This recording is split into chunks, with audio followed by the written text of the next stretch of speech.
હાલ એક આપણે મેસેજ ફરી રહ્યો છે બધા મોબાઈલમાં.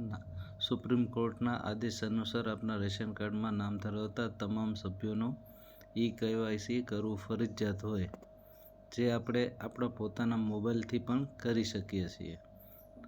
પ્રથમ આપણે માય રેશન એપ પ્લે સ્ટોરમાંથી ડાઉનલોડ કરીશું. જો કે મારામાં તો ઓલરેડી છે જ. પ્રથમ આપણે માય રેશન ખોલશું, પછી મોબાઈલ નંબરથી આપણે લોગિન થશું.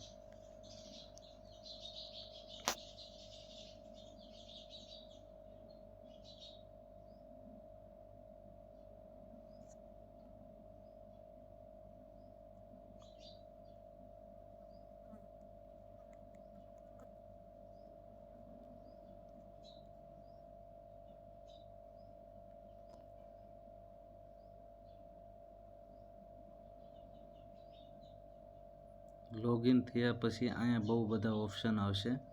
એમાં આધાર KYC ત્યાં આપણે લિંક કરવાનું છે, ટીક. ક્લિક કર્યા પછી ડાઉનલોડ આધાર ફેસ RDF જે આપણે ડાઉનલોડ કરવાની રહેશે. જે મારામાં તો ઓલરેડી ડાઉનલોડેડ જ છે, પણ જે લોકોમાં નથી એમના માટે છે.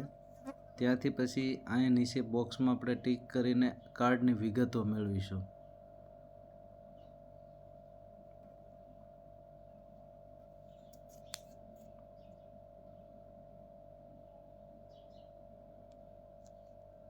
મારે તો ઓલરેડી રેશન કાર્ડ લિંક કરેલું છે. રેશન કાર્ડ નંબર એટલે આવી જાય છે 4029.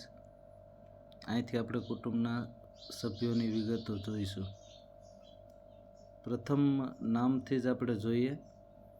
ત્યાં લખેલું છે આધાર કાર્ડ સીડેડ સભ્યોની યાદી. જેમાં પહેલામાં જો નામ 1 નંબરમાં યસ બતાવે છે, બીજું નામ છે એમાંય આધાર યસ બતાવે છે, KYCમાં નો બતાવે છે.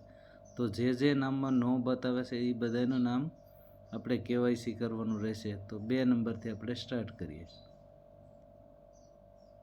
અહીં નીચેથી સભ્ય પસંદ કરવાના છે. તો આપણે જેમ કે આ મંથનભાઈ સિલેક્ટ કર્યું, પછી આ સભ્યમાં આધાર KYC કરો સ્ટેપ 2.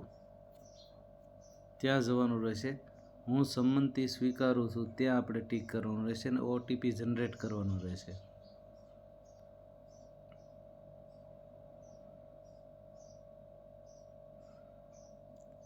આધાર OTP આવશે.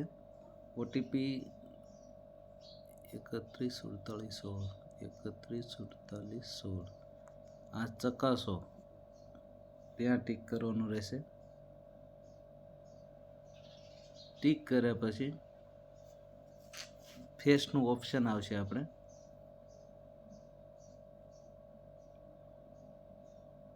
બસ આવી રીતનું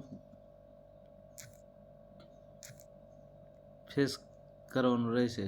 ચહેરો કેપ્ચર થયા પછી સબમિટ થઈ જશે. સબમિટ કર્યા પછી બહાર નીકળી જવાનું થશે. બહાર નીકળ્યા પછી અડધો કલાક પછી ઓટોમેટિક આપણે લોગિન કરીને ફરીથી જોશું તો આપણને બતાવશે કે તમારું KYC થઈ ગયેલ છે.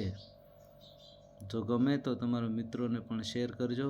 અને હાવ સિમ્પલ એક ટેકનિક છે જેનાથી આપણે બધું ઓનલાઈન KYC કરી શકીએ છીએ અને રેશન કાર્ડને લગતી તમામ વિગતો જાણી શકીએ છીએ. Thank you.